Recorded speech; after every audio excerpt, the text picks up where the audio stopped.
Hello students, मैं अंजलि पयाल स्वागत करती हूँ आपका आईसीटी वर्चुअल क्लास में।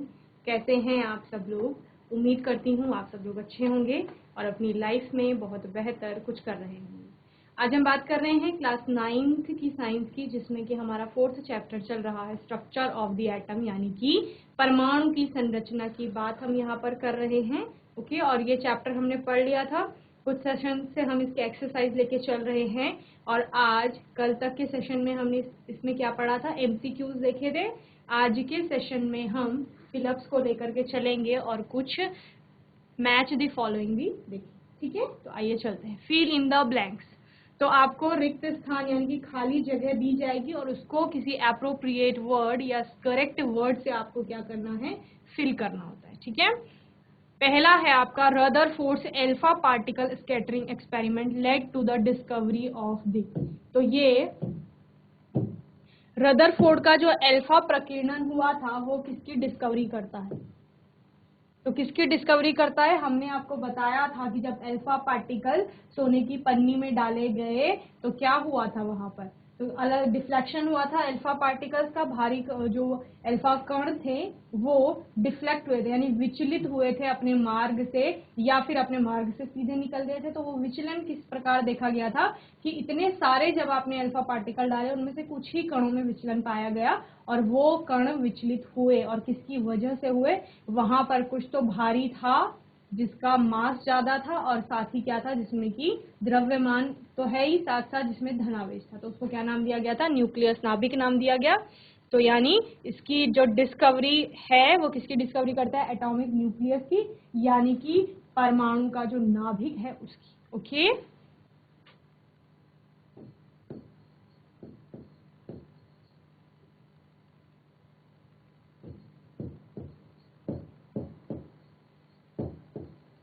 परमाणु के नाभिक या परमाणु का नाभिक। ओके, जल्दी से नोट करेंगे इसे। नेक्स्ट है आपका isotopes have same dash but different. Isotopes क्या थे आपके? समस्थानिक थे। ठीक है,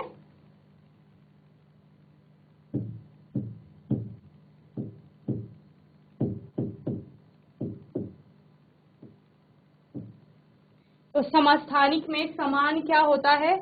तो समान उनमें परमाणु का क्रमांक होता है, यानी Z, प्रोटॉनों की संख्या, और डिफरेंट क्या होता है उनमें? न्यूट्रॉनों की संख्या। अलग अलग जो परमाणु का द्रव्यमान होता है वो अलग अलग होता है। ठीक है, तो एटॉमिक नंबर और मास नंबर, द्रव्यमान संख्या, और दूसरा क्या है? परमाणु का क्रमांक। तो समान क्या हो गया? Isotopes have same atomic number.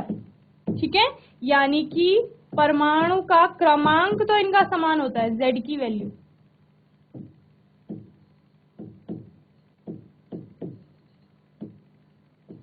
But different mass number, यानी कि द्रव्यमान संख्या।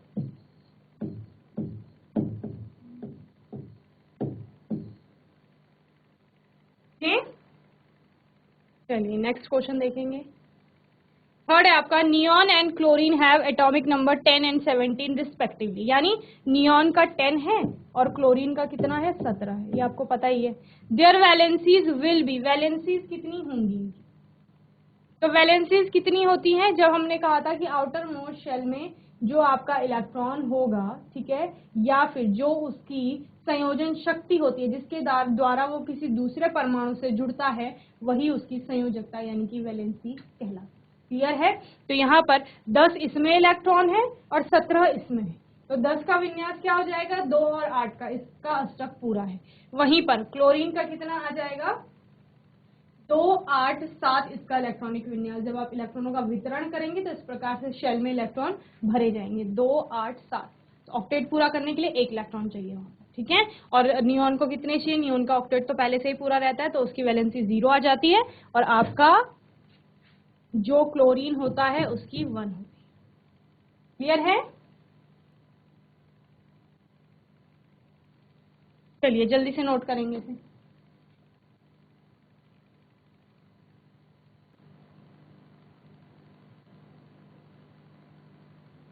चलिए नेक्स्ट देखते हैं। The electronic configuration of silicon is dash and that of sulphur is. तो दोनों का आपको इलेक्ट्रॉनिक कॉन्फ़िगरेशन बताना होता है। तो इलेक्ट्रॉनिक कॉन्फ़िगरेशन 2 8 4 सिलिकॉन का 14 आपका इलेक्ट्रॉन्स होते हैं उसमें, और 2 8 6 सल्फर का होता है, ठीक है, 16 इलेक्ट्रॉन। फिफ्थ है आपका cathode rays consist of negatively charge particle known as. Cathode ray में निगेटिवली चार्ज पार्टिकल थे, और निगेटिवली चार्ज पार्टिकल क्या होते हैं, आपके इलेक्ट्रॉन्स होते हैं, ठीक है। तो कैथोड रे एक्सपेरिमेंट जब हुआ था, जे थॉमसन ने जो एक्सपेरिमेंट किया था, वहां पे किसकी डिस्कवरी हुई थी, इलेक्ट्रॉन की ही डिस्कवरी हुई। ओके, सिक्स है आपका dash are the atoms containing same number of neutrons. कहां पर आपका सेम नंबर ऑफ न्यूट्रॉन पाए जाते हैं। ओके, तो किस में पाए जाते हैं, आइसोटोन्स जो होते हैं उनमें सेम नंबर ऑफ न्यूट्रॉन पाए जाते हैं। क्लियर है। इसी में आइसोटोप्स में आपने क्या कहा कि आइसोटोप्स में सेम नंबर ऑफ प्रोटॉन पाए जाए। ओके, चलिए जल्दी से इन तीनों को नोट करेंगे। नेक्स्ट है आपका the outermost shell of an atom is known as its. जो सबसे बाह्यतम कोश होती है किसी भी परमाणु की, वो क्या कहलाती है, तो वो क्या कहलाती है, आपकी वैलेंस शेल कहलाती है, ठीक है। आउटर मोस्ट शेल यानी कि बाह्यतम कोश।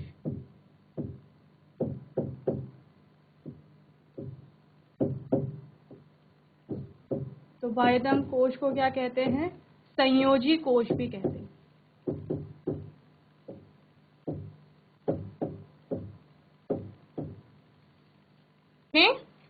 चलिए नेक्स्ट क्या है आपका, alpha particles are helium nuclear और nucleus He2+ and have dash mass and dash unit charge, ठीक है। अल्फा पार्टिकल्स जो होते हैं वो हीलियम का न्यूक्लियाई होता है, और कौन सा न्यूक्लियाई, He2+, यानी हीलियम से 2 इलेक्ट्रॉन निकाल दिए गए हैं, एंड हैव मास। इसका मास कितना होता है आपका 4u, और आपका +2 इस पर चार्ज होता है। तो +2 आपको यहाँ पर दिखाया गया है, और 4 इसका क्या है, u जो हम एटॉमिक मास कहते हैं वो है। ओके, क्लियर है। चलिए नोट करेंगे जल्दी से दोनों क्वेश्चन।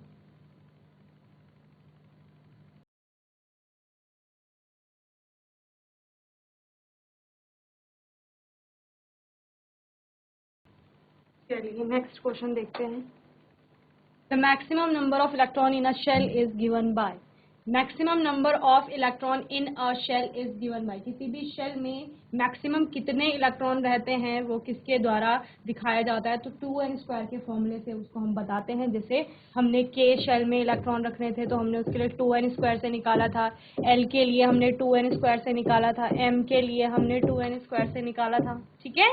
तो 2n² से हमें पता लगा था कि k में आपके मैक्सिमम 2 इलेक्ट्रॉन रह सकते हैं, l में आपके मैक्सिमम कितने इलेक्ट्रॉन रह सकते हैं, 8 रह सकते हैं, m में आपके 18 रह सकते हैं। इस प्रकार NOP जो भी आपकी शेल होगी वहां पर आप 2n² के फॉर्मूले से बता सकते हैं कि मैक्सिमम कितने इलेक्ट्रॉन, यानी अधिकतम इलेक्ट्रॉन उस शेल में, उस पर्टिकुलर शेल में कितने रह सकते हैं। जहां पर n आपको क्या बताता है, नंबर ऑफ शेल, यानी कि कौन से नंबर की, कौन सी संख्या की वो कोश है, वो आपको बताता है। क्लियर है।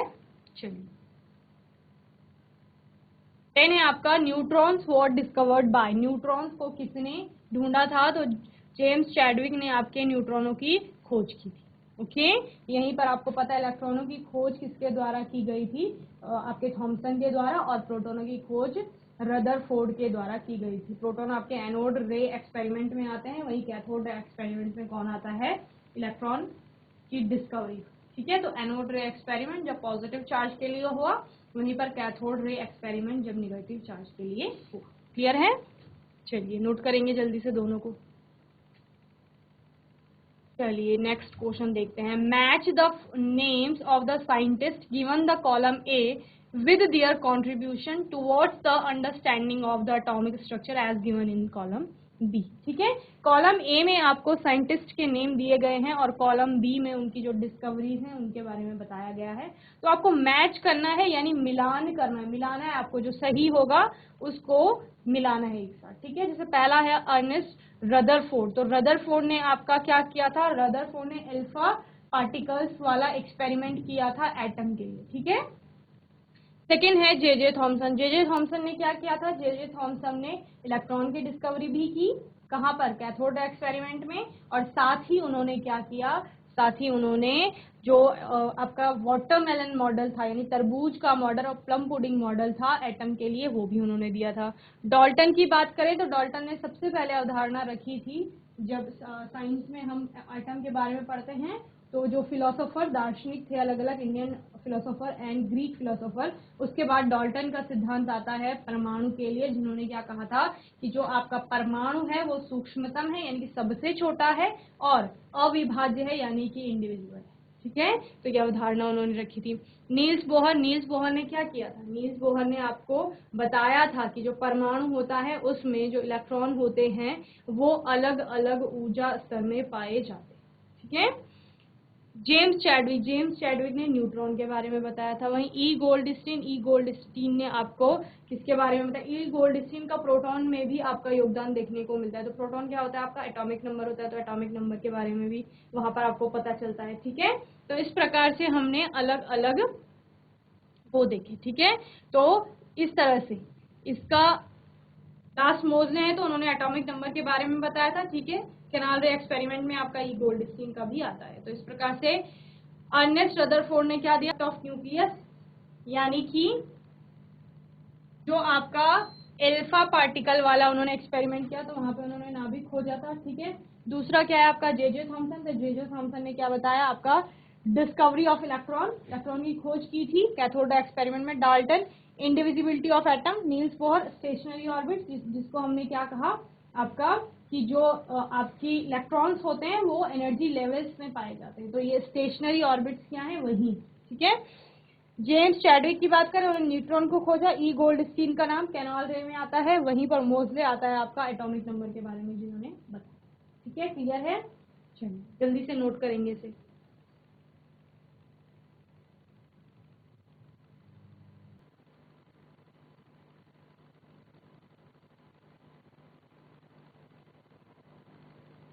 तो बच्चों, जैसे लास्ट सेशन में आपने कुछ क्वेश्चंस देखे थे जिनमें आपने देखा था कि उनको क्रोनोलॉजिकल ऑर्डर में लगाना था एटम के जो आपके जितने भी मॉडल आए थे उनको। ठीक है, तो सबसे पहले किसका मॉडल आया था? आपका जे थॉमसन का, जिन्होंने परमाणु को किसकी भांति माना था? एक प्लम पुडिंग की भांति माना था, या फिर आप जिसको वाटरमेलन तरबूज की भांति मान रहे थे परमाणु को। ठीक है, उसी प्रकार फिर किसका आया था? अर्नेस्ट रदरफोर्ड का आया था।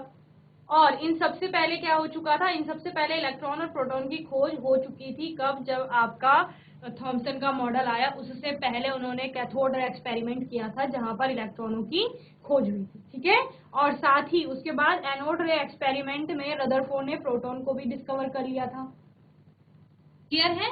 तो इस प्रकार से दोनों, पहले कैथोड रे एक्सपेरिमेंट होता है, देन आपका एनोड रे एक्सपेरिमेंट आता है। तो दोनों की डिस्कवरी के बाद फिर थॉमसन का मॉडल आता है। फिर थॉमसन के मॉडल की कुछ कमियां थी, जिसके बाद किसका मॉडल आता है? आपका रदरफोर्ड का मॉडल आता है। ओके, रदरफोर्ड आपके जो चार्ज पार्टिकल है वो जब एक्सीलरेट कर रहा है, घूम रहा है, उसमें त्वरण भी है, तो वो एनर्जी को क्या करेगा? रिलीज करेगा। ये उन्होंने बोला, और इस चीज को एक्सप्लेन नहीं कर पाए कि जब एनर्जी का लॉस हो रहा है और वो लगातार घूम रहा है, तो वो स्फेरिकल शेप में ना घूम करके या सर्कुलर पाथ पे ना घूम करके, बल्कि वो एक स्पाइरल पाथ पे जाएगा और धीरे धीरे वो कहाँ चले जाएगा? नाभिक की तरफ। मतलब जो पथ का आकार है वो छोटा होता जाएगा, और आपका जो इलेक्ट्रॉन होगा वो घूमते घूमते एक समय ऐसा आएगा कि नाभिक में गिर जाएगा, जिससे एटम फिर क्या नहीं हो सकता? स्थिर नहीं रह सकता, या फिर स्थायित्व तो उसमें नहीं देखा जाएगा। ठीक है, तो इस प्रकार से उसको एक्सप्लेन नहीं कर पाया था रदरफोर्ड का मॉडल। तो फिर किसका मॉडल आता है? नील्स बोहर का मॉडल हम उसके बाद पढ़ते हैं। नील्स बोहर ने क्या कहा कि प्रोटॉन और न्यूट्रॉन तो नाभिक में ही है, लेकिन जो आपका इलेक्ट्रॉन है जिसे ऑर्बिट में तो बताया है रदरफोर्ड ने, लेकिन वो क्या नहीं कर पाए थे? जो उसकी स्टेबिलिटी को नहीं बता पाए थे एटम की, और साथ में क्या नहीं बता पाए कि वो घूम रहा है, तो घूमते घूमते एनर्जी का लॉस किस प्रकार हो रहा है। ठीक है, तो वो यहाँ पर बताया गया, और उन्होंने कहा कि इलेक्ट्रॉन है जो वो अलग अलग ऊर्जा स्तरों में पाया जा रहा है। ठीक है, जिसके लिए उन्होंने क्या नाम दिया गया? कोश, यानी कि शेल नाम दिया, कि अब कोश में इलेक्ट्रॉन पाया जाएगा, अलग अलग कोश होंगी। ठीक है, इतना आप लोगों ने देख लिया था। बाद में हमने आइसोटोप्स और आपके आइसोबार्स को अच्छे से पढ़ा कि आइसोबार आइसोटोप्स क्या होते हैं, और आपका परमाणु का द्रव्यमान संख्या और परमाणु के क्रमांक को कैलकुलेट करना सीखा कि किस प्रकार उसको कैलकुलेट किया जा सकता है। ओके,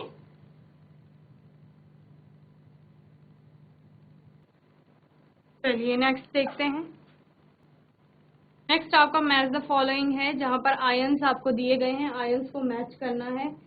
आइसोबार्स हैं कॉलम ए में, आइसोटोप्स हैं, आइसोटोन्स हैं, वैलेंसीज हैं। ठीक है, दूसरी साइड आपको बताया गया। तो आयंस क्या होते हैं? जब इलेक्ट्रॉन की संख्या जिनमें अलग अलग होती है, या फिर जब इलेक्ट्रॉन का लेन देन होता है, किसी परमाणु से अगर इलेक्ट्रॉन निकाल दिया गया है या इलेक्ट्रॉन वहां पर आया है, इस वजह से आयंस आपके डेवलप होते हैं। ठीक है, आइसोबार्स की बात करें, आइसोबार्स आपके क्या कहते हैं? समभारिक, यानी प्रोटॉन धन न्यूट्रॉन का की जो वैल्यू है टोटल, वो क्या होगी? इनमें बराबर होगी, लेकिन प्रोटोनों की संख्या दोनों जगह अलग अलग होगी। आइसोटोप्स की बात करें समस्थानिक, तो वो आपके क्या होते हैं? जिनमें की परमाणु का क्रमांक समान होता है, लेकिन परमाणु का भार अलग अलग होगा। आइसोटोन्स की बात करें तो नंबर ऑफ न्यूट्रॉन्स यहाँ पर बराबर होते हैं परमाणुओं के मध्य, लेकिन इसी वजह से इनको क्या कहा जाता है? आइसोटोन्स कहा जाता है। वैलेंसी की बात करें तो जो कंबाइनिंग कैपेसिटी होती है, संयोजन शक्ति जिसे कहा जाता है, उसी को क्या कहते हैं? आपकी वैलेंसी संयोजकता कहा जाता है। क्लियर है? तो इस प्रकार से आयंस क्या हो गए आपके? फॉर्म्ड बाय लॉस और gain of electron. Isobars are same mass number different atomic numbers. Isotope same atomic number different mass numbers. Isotone same number of neutron different number different mass number, and E valency, valency is combining capacity of an atom। Clear है? चलिए note करेंगे जल्दी से।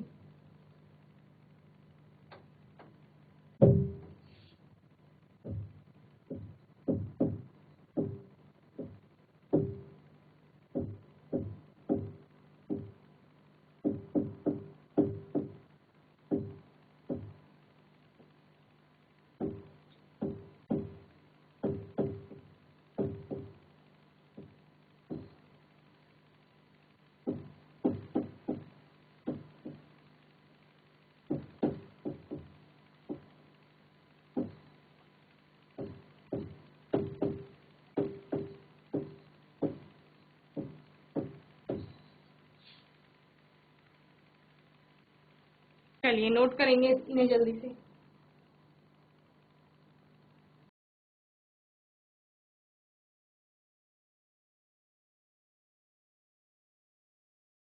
Ion आपको पहले भी पढ़ा दिया गया है कि आयन क्या, आयन का कॉन्सेप्ट समझेंगे यहाँ पर, आयन कैसे डेवलप हो रहा है आपका।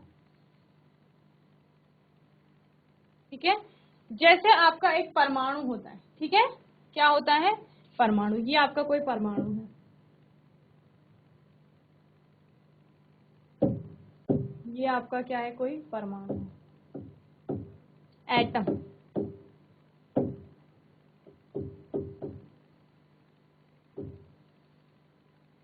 इस एटम से आपको क्या करना होता है? यहां से आप देखते हैं कि एक परमाणु जो कि कैसा है? उदासीन है। ठीक है, परमाणु उदासीन ही होता है, क्योंकि हमने पढ़ा है वहां पर क्या होते हैं? Number of electron is equal to number of proton. Electron यानी कि ऋणावेश, प्रोटॉन यानी कि धनावेश। तो इलेक्ट्रॉनों और प्रोटॉनों की संख्या क्या होती है? यहाँ पर समान होती है। ओके, इलेक्ट्रॉन और प्रोटॉन की संख्या क्या हो गई? समान हो गई। उदासीन हो गया आपका एटम अपने आप में। तो अभी ये क्या है? अभी ये परमाणु है। हमने क्या कहा? इस परमाणु में सपोज 4 इलेक्ट्रॉन हैं, तो 4 ही क्या होंगे? प्रोटॉन भी होंगे। उदासीन है आपके परमाणु, 4 इलेक्ट्रॉन और 4 क्या है? प्रोटॉन, ऋणावेश और धनावेश। ठीक है, आयन कैसे बनेगा? हम कह रहे हैं इस परमाणु ने किसी को एक या किसी को 2 इलेक्ट्रॉन दे दिए, किसी को 2 इलेक्ट्रॉन दे दिए इसने। अब इसने किसी को 2 इलेक्ट्रॉन दे दिए, तो इसमें अब क्या रह जाएंगे? जब इसने 2 इलेक्ट्रॉन किसी को दे दिए, अनदर किसी को दे दिए यहाँ, ठीक है, कोई अन्य आपका परमाणु है, उसको इससे 2 इलेक्ट्रॉन दे दिए, तो अब ये वाला जो परमाणु है ना, ये कैसा रह जाएगा? इसके पास 4 प्रोटॉन रहेंगे, 4 इसके पास प्रोटॉन रहेंगे। ठीक है, इलेक्ट्रॉनों की बात करें तो जो पहले 4 इलेक्ट्रॉन थे उनमें से अब कितने रह जाएंगे? 2 ही इलेक्ट्रॉन रह जाएंगे। ठीक है, 4 प्रोटॉन है लेकिन इलेक्ट्रॉन अब 2 ही रह गए क्योंकि 2 इलेक्ट्रॉन ये किसी और को दे चुका है। अब इसमें अगर हम इस परमाणु की बात करें जो पहले उदासीन था, अब इसमें 2 पॉजिटिव चार्ज ज्यादा है ना। इलेक्ट्रॉन तो इसमें 2 ही हैं। इलेक्ट्रॉन कितने हैं? 2। लेकिन प्रोटॉन की बात करें तो वो कितने हैं? वो 4 हैं। तो यहाँ पर 2 पॉजिटिव चार्ज ज्यादा है। तो ये 2 पॉजिटिव चार्ज हम कहाँ दिखाएंगे? इस एटम के ऊपर दिखाएंगे। तो जब हम एटम को लिखते हैं उसके ऊपर क्या लिखेंगे? +2 लिखेंगे। सपोज ये एलिमेंट, ये एटम आपका कोई x था, तो जब हम x से इसको रिप्रेजेंट करेंगे तो पहले तो x से ही कर रहे थे तो समझ आ रहा था कि x है, लेकिन अब ये परमाणु ने 2 इलेक्ट्रॉन किसी को दे करके x+2 बन गया है। ठीक है, तो ये पहले परमाणु था, अब क्या बन गया है? अब ये बन गया है आयन। ठीक है, क्योंकि इस पर आवेश आ चुका है। तो हम पढ़ चुके थे ये पहले कि जब कोई आपका परमाणु इलेक्ट्रॉन का लेन देन करता है, अगर इसी केस में आपने कहा होता है कि यहां से इसने कुछ इलेक्ट्रॉन लिए, ठीक है, सपोज यहाँ पर 4 ना होकर के और हम कहते हैं कि 7 है परमाणु में और इसने 1 इलेक्ट्रॉन कहीं से लिया है अष्टक पूरा करने के लिए। अगर वहां पर उसने 1 इलेक्ट्रॉन किसी से लिया होगा तो जब वो 1 इलेक्ट्रॉन किसी से लेगा तो 1 इलेक्ट्रॉन किसी से लेने के बाद उसमें नंबर ऑफ प्रोटॉन और नंबर ऑफ इलेक्ट्रॉन में भी डिफरेंस देखने को मिलेगा, अंतर देखने को मिलेगा। तो आप क्या देखते हैं वहां पर अंतर में कि जो नंबर ऑफ इलेक्ट्रॉन होंगे उनकी संख्या ज्यादा होगी। क्यों? क्योंकि उसके पास जितने इलेक्ट्रॉन पहले थे, सपोज उसके पास इलेक्ट्रॉन 5 थे, ठीक है, तो प्रोटॉन भी 5 ही होंगे। इसी केस में देख लीजिए, अब 2 इलेक्ट्रॉन इसने किसी को दे करके ना किसी से लिए होते, सपोज 2 इलेक्ट्रॉन ले लिए, तो अब यहाँ पर नंबर ऑफ इलेक्ट्रॉन कितना हो जाता? 2 की जगह 4 पहले से थे, 2 और आ गए, तो कितने हो गए? 6 इलेक्ट्रॉन हो गए। अब बैलेंस करने की बात करेंगे तो बैलेंस करने में आपका क्या हो जाएगा? यहाँ पर 6 आ जाएगा इलेक्ट्रॉनों की संख्या में, 6 इलेक्ट्रॉन हो गए, 6 इलेक्ट्रॉन हो गए और प्रोटॉन कितने रह गए? 4 रह गए। ठीक है, तो अब आपको क्या लग रहा है ज्यादा, कि इसमें ज्यादा क्या है?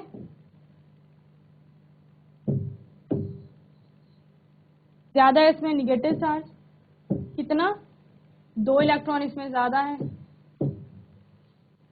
तो अब जो ये तो एक्स था, ठीक है, एक्स जो परमाणु था, ठीक है, उस परमाणु पे 2 निगेटिव चार्ज एक्स्ट्रा है, तो वो 2 या 2 माइनस हम इसको दिखा देंगे, x-2।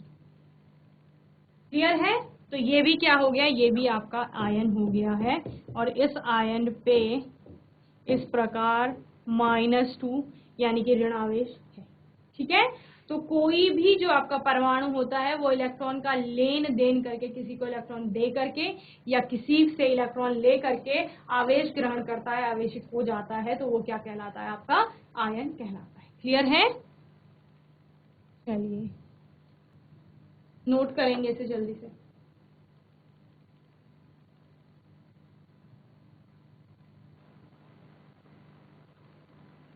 चलिए नेक्स्ट भी आपका कॉलम ए को कॉलम बी से मैच करना है। मैच द फॉलोइंग है, यहाँ पर आपको एटम्स दिए गए हैं अलग अलग और उनमें आपको क्या दिया गया है? उनका डिस्ट्रीब्यूशन दिया गया है इलेक्ट्रॉनों का। ठीक है, तो उनसे मिलाना है आपको।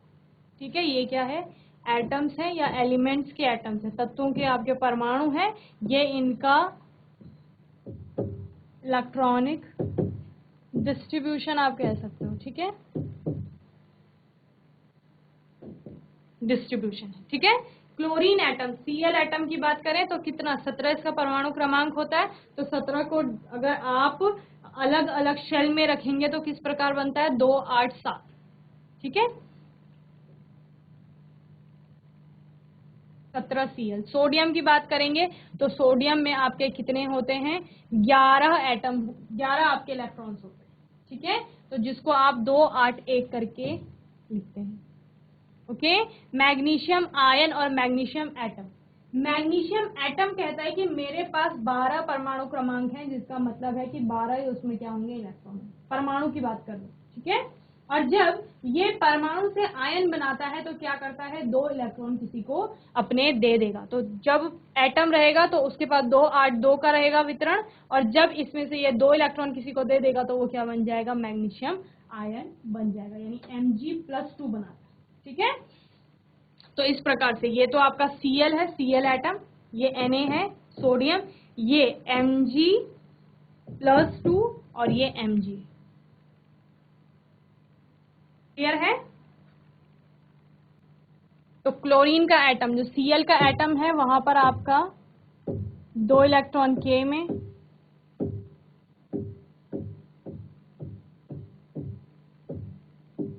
L में आपके 8 इलेक्ट्रॉन,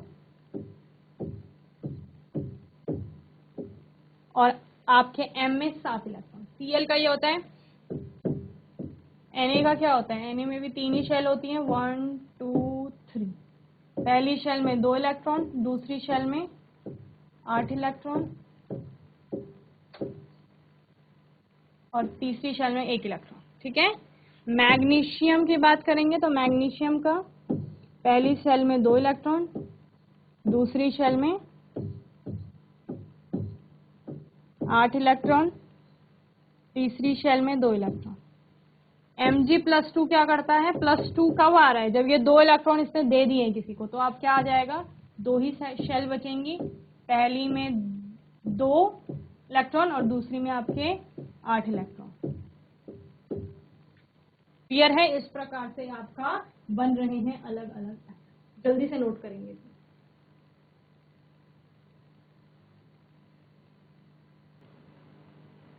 चलिए, तो ये आपको समझ में आ गया होगा। यहाँ पे आपको दिख रहा होगा कि इसका 17 है, तो इसको अपना अष्टक पूरा करने के लिए 1 इलेक्ट्रॉन चाहिए होता है, और ये भी अपना 1 इलेक्ट्रॉन क्या करता है, निकाल करके अष्टक ग्रहण कर लेता है। इसीलिए Na और Cl में अच्छी बॉन्डिंग होती है, और NaCl आपका कंपाउंड बनता है, जो कि कैसा होता है, आयनिक यौगिक, आयनिक कंपाउंड बना।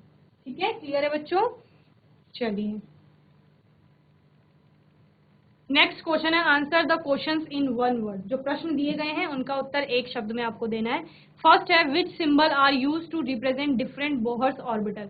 तो बोहर की ऑर्बिट्स को दिखाने के लिए, ऑर्बिटल्स न कह करके बल्कि ऑर्बिट्स, ठीक है, जो कक्षाएं हैं, शेल हैं, उनको दिखाने के लिए कौन से आपके वर्ड्स या सिंबल, प्रतीक यूज किए जा रहे थे। तो आपको याद होगा KLMN, जिन्हें मैं कह रही हूँ वही यूज किए गए।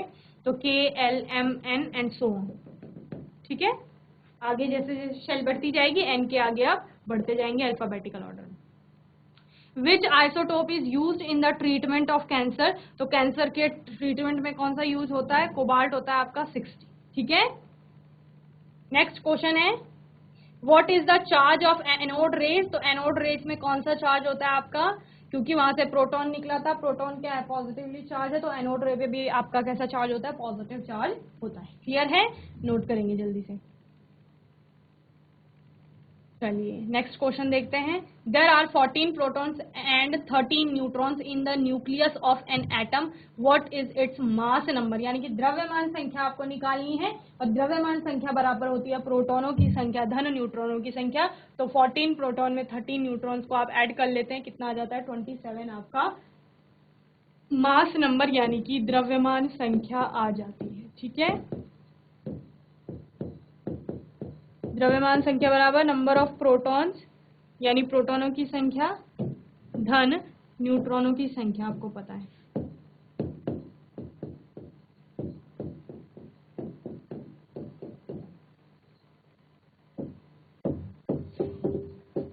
ठीक है, तो आपने क्या किया, 14 + 13 is equal to 27।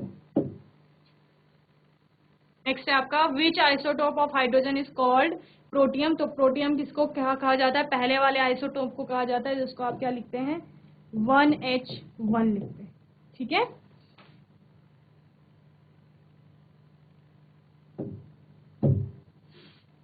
One H1, जिसमें आप देखते हैं कि इलेक्ट्रॉन भी एक ही है और आपका प्रोटॉन भी एक।